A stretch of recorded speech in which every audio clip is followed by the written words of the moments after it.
Quando eu morrer, espero que seja de forma brutal. Me amedronta a ideia de partir pacificamente. Imagine só, estar dormindo e observar as cortinas fechando deste espetáculo do qual chance de estrelato eu tenho apenas uma. Não, que seja rápido, como um raio ou um disparo, mas não quero saber. De preferência, que seja no dia mais feliz da minha vida.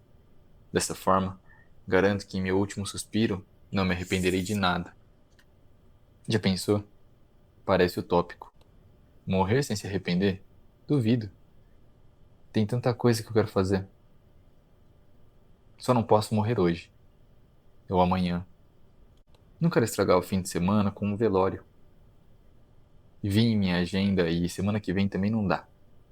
Já planejei viver ela e não admito perder este compromisso. Mas, quando eu morrer, quando a inevitável e inescapável hora chegar, peço que me transforme em cinzas e me espalhe do lugar mais alto possível. Assim, voarei pela eternidade.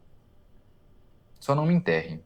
Maior que o medo da morte é meu medo de ficar plantado com os pés dentro da terra. Também tenho receio de não agradar o paladar dos vermes. Imagina, não é como se eu pudesse escolher meu fim. Por isso, como quem se rebela contra esse destino tirânico e imutável, vou viver. E viver mais um pouco. E quando ele chegar, darei meu mais saudoso abraço, daqueles que recebíamos dos nossos pais após uma briga, pois eles, assim como a morte, estavam apenas cumprindo seu papel. Esse é um texto que eu escrevi essa semana para falar justamente sobre isso, nesse vídeo. A morte é um tema um tanto quanto sensível de se falar. É um tema que a gente evita falar e é um tema que a gente evita ouvir. Eu acho, pelo menos na minha opinião, que quando a gente fala sobre ela, ela acaba ficando mais leve.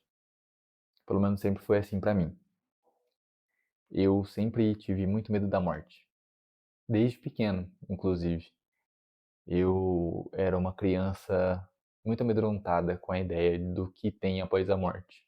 Nunca tive religião. Eu cresci em uma religião católica, mas eu nunca tive fé.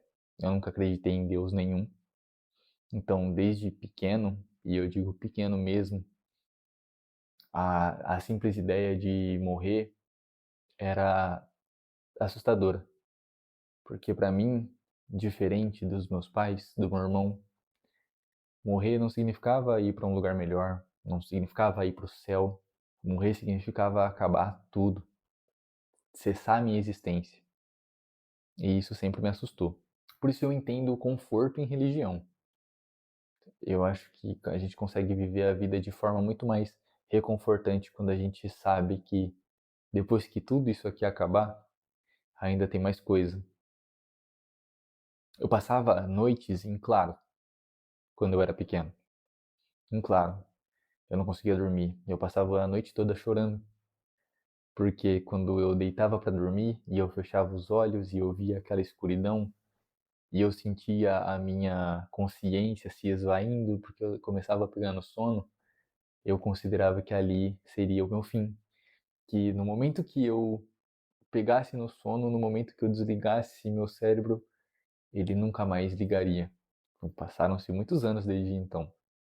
E a morte, nesses últimos 10 anos, ela foi se tornando mais próxima de mim. Pessoas que eu amo muito morreram, em especial o meu avô, que morreu em 2018, e me fez repensar a morte. A morte, ela sempre esteve presente na minha vida. Na infância, foi como um medo, e na adolescência, ela se tornou um escape. Quando eu tinha 17 anos, eu tentei tirar minha própria vida. Eu acho que é importante falar sobre isso, sabe? Porque sempre quando eu falo isso pra alguém, sempre tem aquela mesma cara, aquela cara de oh, putz. Mas eu não vejo dessa forma. Isso foi em 2017. Fazem quase 10 anos. E eu ainda tô aqui e Eu tentei uma vez e nunca mais. Mas eu lembro que essa ideia, ela passou a existir desde muito cedo. Quando eu estava no ensino médio, eu costumava dizer para os meus amigos próximos, eu costumava a escrever muito sobre isso, sobre como eu não ia passar dos meus 20 anos de idade. Eu tinha um plano de conseguir tudo que eu queria fazer da minha vida até os 20, e quando eu tivesse 20, eu acabaria com tudo. Eu não tinha por que continuar vivendo depois dos 20 se eu não tivesse atingido tudo que eu queria da minha vida. Eu sei que eu não sou o único que pensa isso, eu já conheci outras pessoas que também pensavam desse jeito, e eu acho que tem gente que acaba sendo assim por influência de N coisas no dia a dia, né, na vida. Eu pensava isso porque eu me sentia perdido. E honestamente eu ainda me sinto. Passaram-se 7 anos desde que eu fiz 20 anos, desde que eu atingi a meta que eu disse que seria o fim, mas eu ainda me sinto perdido. Mas lá, quando eu estava na minha adolescência, quando eu estava no ensino médio, eu tentei crescer muito rápido, sabe? Eu, a gente estava num boom na minha adolescência que hoje já é mais normalizado, mas na minha época não era tanto, ou pelo menos eu não achava que era, e talvez fosse em todas as épocas, né? Porque a gente sempre acha que a nossa época é a época que é diferente. Mas eu estava num boom onde todo mundo ao meu redor estava sendo adulto, e eu queria ser adulto também. Então eu comecei a beber escondido com 13 anos. Com 15 anos meus pais descobriram, mas não é como se eles pudessem me parar, que eles tinham que trabalhar. Então eu lembro que quando meu pai descobriu foi na virada do ano de 2014 para 2015. E ele descobriu porque eu vomitei no pé dele. Quando isso aconteceu, ele não ficou bravo comigo. Até porque não tinha como ficar bravo comigo, eu estava fora de mim. Ficar bravo naquele momento não ia resolver nada. Então ele me ajudou. Ele me levou pro banheiro. E aí, quando eu estava mais sóbrio, eu parei assim. No fim das contas, eu ainda era uma criança, né? E eu pedi desculpas e pedi desculpas. E nessa época eu já trabalhava. Então a bebida que eu comprava com o meu dinheiro que eu guardava durante a semana do trabalho, que eu recebia por dia no meu trabalho. Então eu guardava para comprar bebida no fim de semana. E como era ano novo, eu tinha recebido mais dinheiro, porque tinha toda aquela questão de ano bom que dava para criança, né? Dava aquelas moedinhas, dava aquele dinheiro. Então eu usei o dinheiro que eu ganhei de ano bom para comprar mais bebida. Imagina como eu tava. Quando eu fiquei sóbrio, ele me parou na parede assim e ele falou: "Olha, não vou dizer para você parar, porque eu sei que eu não posso. Você não tá pedindo dinheiro para mim para comprar a bebida, eu não tenho como te controlar. Então é o seguinte, se você quer agir como adulto, você vai ser tratado como adulto. A partir de hoje você vai se cuidar sozinho e você não vai contar comigo para mais nada, porque se você quer agir dessa forma, você vai ser tratado da forma como você quer agir". E naquela hora, eu não sei se eu concordo hoje em dia com isso, mas depois que eu cresci, eu entendi que ser pai, ser mãe, é algo que a gente meio que aprende com o tempo, não é uma receita de bolo. Então, por mais que tenha sido da forma dele, eu entendi ali o que ele quis fazer. Ele queria que eu mudasse de ideia, mas eu era mais teimoso. Eu tô contando essa história para explicar o porquê que eu me sentia perdido. Mas eu me sentia perdido por conta dessa vida que eu estava levando, sabe? Eu matava a aula da escola para beber. Quando eu estava na escola, eu não fazia nada, eu só dormia. Eu me importava com nada. E aí, quando eu fiz 17 anos, eu saí da escola aos 16, normal. E quando eu fiz 17 anos, meus pais me perguntaram, né? O que eu vou fazer agora? Meu pai, ele guardava um ressentimento de eu não ter entrado numa escola boa durante o meu ensino médio, porque eu consegui passar e eu me recusei a entrar, mesmo tendo passado. porque eu sabia se eu entrasse nessa escola boa, eu não teria a liberdade que eu tinha na minha escola pública. E aí quando chegou esse momento, né, de entrar saber o que eu vou fazer agora, que acabou a escola, que era minha única âncora da vida, né, era a escola. Eu me vi completamente vazio, porque eu não queria fazer faculdade, não tinha nada na minha cidade que me interessava, e eu comecei a espiralar. Nessa mesma época, eu e minha primeira namorada tínhamos acabado de terminar, e ela entrou na faculdade. E eu estava, então assim, eu estava sem namorada, sem estudo, sem nada. E eu passava meus dias em casa, sabe? Fazendo nada no computador. As coisas em casa nessa época começaram a piorar também. Meus pais, eles chegaram no ponto dos casais, assim, que em algum momento chega, que é o momento onde não há contato, sabe? Que é o momento antes da ruptura, né? Então eu me sentia meio perdido, assim. E eu sempre tive esses pensamentos negativos dentro de mim, que eu ficava acumulando, e acumulando, e acumulando. Até que um dia eu estava no meu pior estado mental até então e falei, bom, já que já que é isso, eu não vou entrar em detalhes. Eu acho que entrar em detalhes do que eu fiz acaba sendo de certa forma um incentivo para quem também está ruim de cabeça, e a minha ideia aqui é o contrário, não é incentivar, porque desde então minha cabeça mudou. Então, se você está até aqui e está achando que esse vídeo é com algum tipo de incentivo, espera mais um pouco. O lado bom é que meu pai, ele chegou em casa momentos antes. E isso me parou. E eu fico feliz que parou. Parece que, de certa forma, as coisas são escritas, né?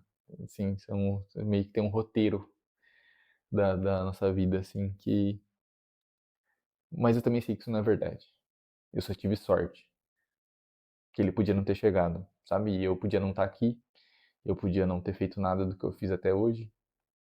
E quando eu penso sobre isso, me entristece e me faz feliz o fato de que eu tô aqui, sabe?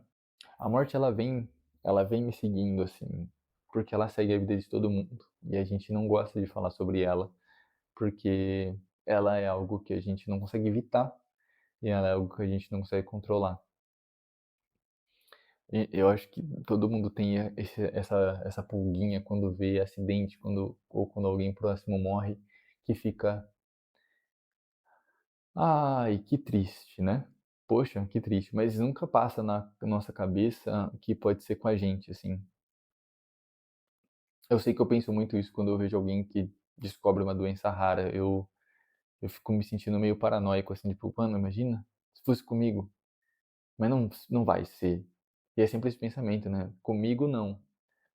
Comigo não, eu nunca vou entrar num acidente, eu nunca vou descobrir uma doença rara, eu vou viver até ficar velho. E aí eu lembro de novo da Tamara Klink, né? Dela que viajou lá e invernou no Antártico. E é aquela mesma história que eu acho que eu já contei aqui, dela afundando no gelo, no meio do Ártico, sozinha. E pensando, tipo, ai, acho que aqui é meu fim, eu vou morrer. E lutando o máximo que ela conseguiu pra não. Eu fico pensando sobre isso também. A gente tem pensamentos intrusivos sobre morrer e tal, mas eu lembro quando, quando eu quando eu caí de moto, quando eu me acidentei, em nenhum momento eu falei, nossa, eu espero que eu morra. Pelo contrário, eu sofri um acidente tecnicamente leve, quebrei a clavícula, mas em nenhum momento durante o acidente eu pensei, tá tudo bem, se eu morrer agora, sabe? Não, não. Se você vai me levar, você vai me levar lutando. Você vai me levar gritando, esperneando. Aquele Dandy do passado que queria isso, hoje em dia já não concorda com essa ideia. não que a ideia ainda não exista, essa ideia de que a gente quer viver, logo não pensa em morrer. Mas isso é algo que eu já até conversei na terapia, que é um tipo de pensamento que ele não exatamente sai da minha cabeça. A única diferença do passado para hoje é que quando eu tenho esses pensamentos, eu não dou ouvido para eles. Eu quero viver, mesmo nos dias que eu não quero. Porque os dias que eu não quero viver, eu sei que eles só vão durar tempo suficiente para chegar aos dias que eu quero. Então, não importa muito o buraco que eu esteja, porque eu já tive em alguns. No final do ano pro começo desse ano e até talvez um mês atrás, eu tava num buraco. Eu vim de novembro eu tava muito ruim, sabe? Eu tava passando por uma situação terrível mentalmente, assim. E, e aí em janeiro acumulou término, acumulou solidão, e eu saí da faculdade, então eu nem saía mais de casa, eu fiquei trancado aqui dentro desse apartamento. E eu comecei a. E aí eu fui me afundando. Então esse tipo de pensamento voltou, sabe? Mas em nenhum momento eu dei ouvido para eles. Porque por mais que eu pense sobre isso, eu já não cogito mais, sabe? Não tem sentido em cogitar morrer, sendo que isso é algo que vai acontecer eventualmente. E não vai ser eu que vai forçar isso a acontecer. Que se vai acontecer, como eu disse no meu texto, que aconteça de forma brutal. Eu não, eu me recuso a ser algo que eu decida fazer.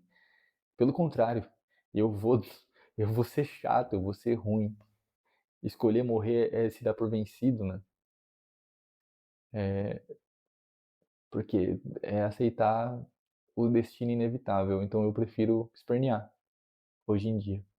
Triste ou não, uma coisa que eu sempre conversei, eu tenho um amigo que ele passa por problemas similares assim, e uma coisa que a gente sempre fala nesses momentos quando a gente tá ruim assim de cabeça é que não importa o quão ruim esteja, o quão terrível esteja a situação pode ficar ruim por anos, porque felicidade ela não é garantia, né? Ninguém é feliz por natureza.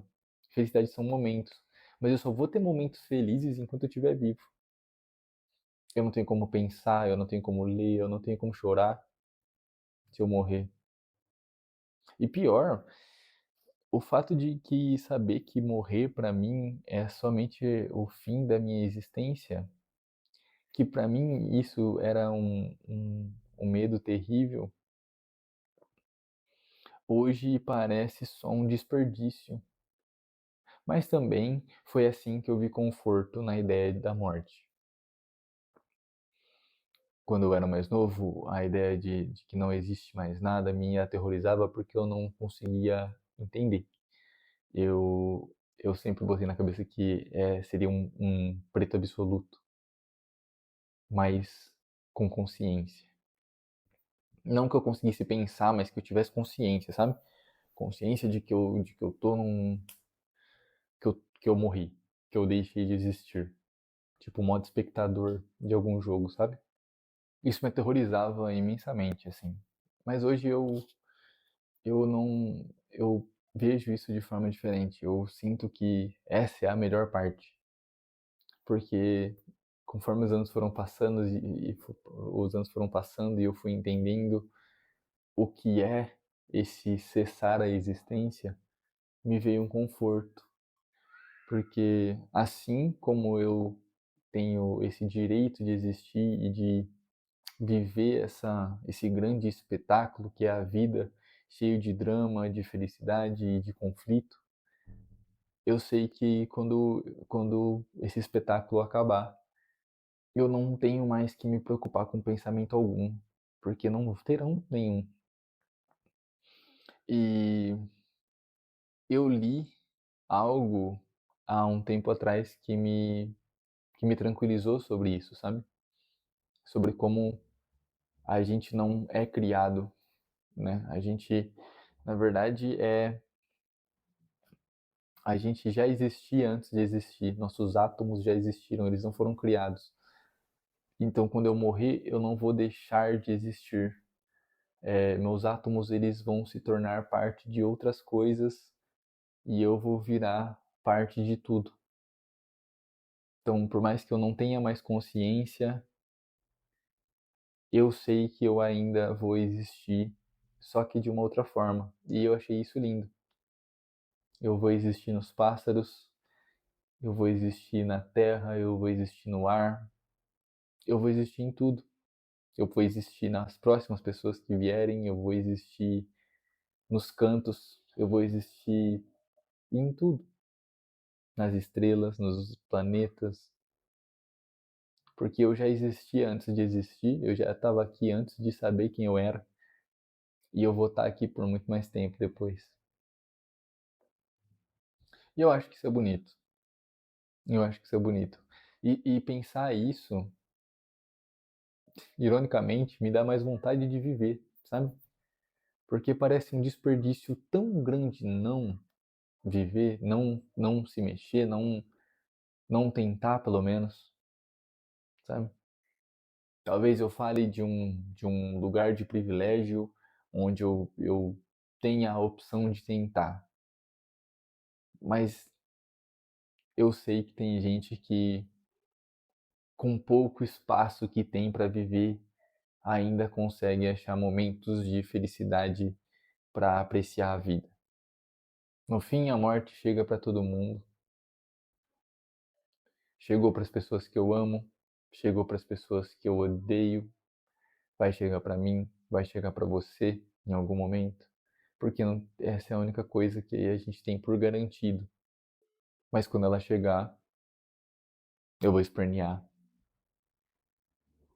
Não vai ser tão fácil assim. Ou talvez seja,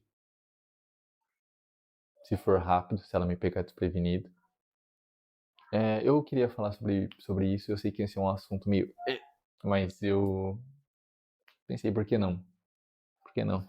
A gente tem que falar de coisa difícil também, a gente tem que falar de coisa mais nebulosa. Então, fica aí o meu pensamento sobre isso. Eu espero que você tenha me ouvido até aqui. Espero que, se você está passando por um momento difícil, saiba que existe ajuda muito em conta. Eu sei que eu falo muito sobre terapia aqui e terapia ela não é para ser cara. Tem terapia com valor acessível, com valor social. Eu faço terapia com valor social porque eu não tenho condição de pagar a terapia mais cara. E assim, não muda nada, cara. Não muda nada.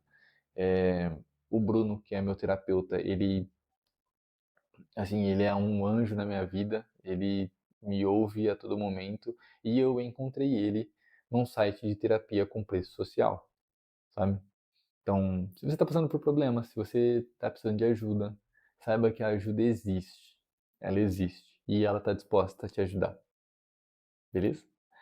Eu vou ficando por aqui. Esse é um tchau do Pirata Cowboy e a gente se vê no meu próximo vídeo. Tchau!